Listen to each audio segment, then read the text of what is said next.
Thanks for joining us. Texas Governor Greg Abbott's executive order for Louisiana residents entering Texas to quarantine is in effect. Florida has enacted a similar order on visitors from Louisiana.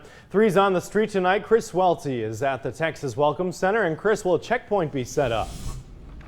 The Texas Department of Public Safety says as of right now, they are not planning to set up any checkpoints along the Texas-Louisiana border, but they do tell us they are planning to step up patrol. In Texas, a much different scene than over the weekend in Florida. In the Lone Star State, no checkpoints for those entering in. The Texas Department of Public Safety will not get into specifics about how they'll enforce Governor Greg Abbott's order. Texas DPS tells KATC people should abide by the governor's orders to, quote, mitigate the consequences of a public health disaster.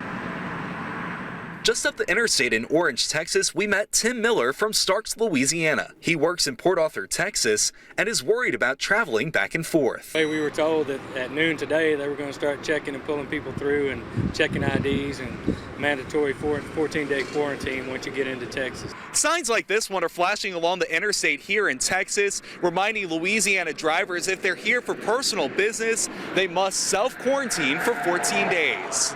I think it's a good idea. I think it should be nationwide quarantine right now, or nationwide travel ban, I think. As for Miller, he says his company is essential and let employees leave early to prepare for the governor's order. Some packing clothes, planning to stay in Texas for at least a week. I have relatives over here, but I don't plan to stay over here for a week. Not when I live right there 6 miles from the state line.